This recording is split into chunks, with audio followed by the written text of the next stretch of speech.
This is a day I've been looking forward to for 2.5 years.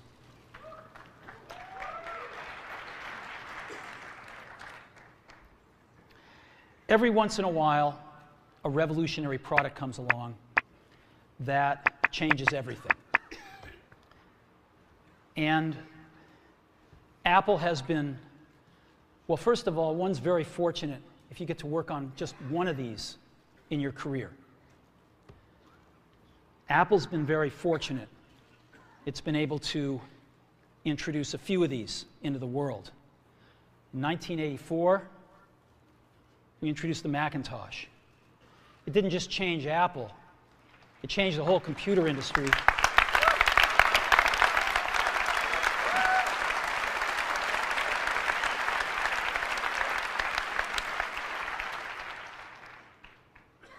In 2001, we introduced the first iPod. And it didn't just change the way we all listen to music. It changed the entire music industry. Well, today, we're introducing 3 revolutionary products of this class. The first one is a widescreen iPod with touch controls.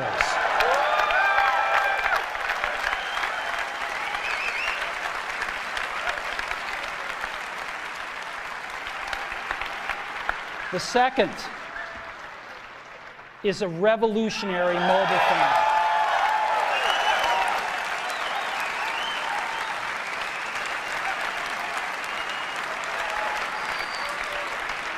And the third is a breakthrough internet communications device. So, 3 things: a widescreen iPod with touch controls, a revolutionary mobile phone, and a breakthrough internet communications device. An iPod, a phone, and an internet communicator.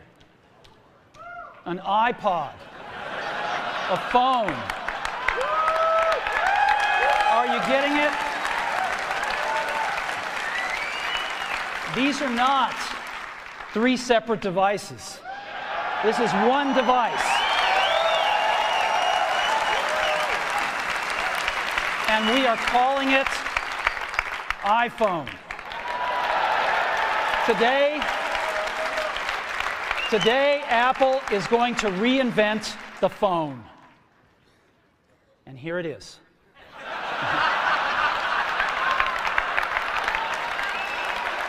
No. Actually, here it is, but we're going to leave it there for now. So, before we get into it, let me talk about a category of things. The most advanced phones are called smartphones, so they say. And they typically combine a phone plus some email capability, plus they say it's the internet, sort of the baby internet, into one device, and they all have these plastic little keyboards on them. And the problem is that they're not so smart, and they're not so easy to use. So if you kind of make a Business School 101 graph of the smart axis and the easy-to-use axis, regular cell phones are kind of right there. They're not so smart, and they're not so easy to use. But smartphones are definitely a little smarter, but they actually are harder to use. They're really complicated. Just for the basic stuff, people have a hard time figuring out how to use them. Well, we don't want to do either one of these things. What we want to do is make a leapfrog product that is way smarter than any mobile device has ever been and super easy to use. This is what iPhone is. Okay? So, we're going to reinvent the phone. Now, we're going to start with a revolutionary user interface. Is the result of years of research and development. And, of course, it's an interplay of hardware and software. Now, why do we need a revolutionary user interface? I mean, here's 4 smartphones, right? Motorola Q, the BlackBerry, Palm Treo, Nokia E62, the usual suspects. And what's wrong with their user interfaces? Well, the problem with them is really sort of in the bottom 40 there. It's this stuff right here. They all have these keyboards that are there whether you need them or not to be there. And they all have these control buttons that are fixed in plastic and are the same for every application. Well, every application wants a slightly different user interface, a slightly optimized set of buttons just for it. And what happens if you think of a great idea 6 months from now? You can't run around and add a button to these things. They're already shipped. So what do? It doesn't work because the buttons and the controls can't change. They can't change for each application, and they can't change down the road if you think of another great idea you want to add to this product. Well, how do you solve this? It turns out we have solved it. We solved it in computers 20 years ago. We solved it with a bitmap screen that could display anything we want, put any user interface up, and a pointing device. We solved it with the mouse, right? We solved this problem. So how are we going to take this to a mobile device? Well, what we're going to do is get rid of all these buttons and just make a giant screen. A giant screen. Now, how are we going to communicate this? We don't want to carry around a mouse, right? So what are we going to do? Oh, a stylus, right? We're going to use a stylus. No. No. Who wants a stylus? You have to get them and put them away and you lose them. Yuck. Nobody wants a stylus. So let's not use a stylus. We're going to use the best pointing device in the world. We're going to use a pointing device that we're all born with. We're born with 10 of them. We're going to use our fingers. We're going to touch this with our fingers. And we have invented a new technology called multi-touch, which is phenomenal. It works like magic. You don't need a stylus. It's far more accurate than any touch display that's ever been shipped. It ignores unintended touches. It's super smart. You can do multi-finger gestures on it.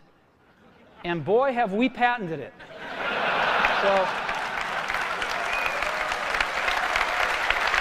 So, we've been very lucky to have brought a few revolutionary user interfaces to the market in our time. First was the mouse. The second was the click wheel. And now we're going to bring multi-touch to the market. And each of these revolutionary user interfaces has made possible a revolutionary product. The Mac, the iPod, and now the iPhone. So, a revolutionary user interface. We're going to build on top of that with software. Now, software on mobile phones is like baby software. It's not so powerful. And today, we're going to show you a software breakthrough. Software that's at least 5 years ahead of what's on any other phone. Now, how do we do this? Well, we start with a strong foundation. iPhone runs OS X. Now,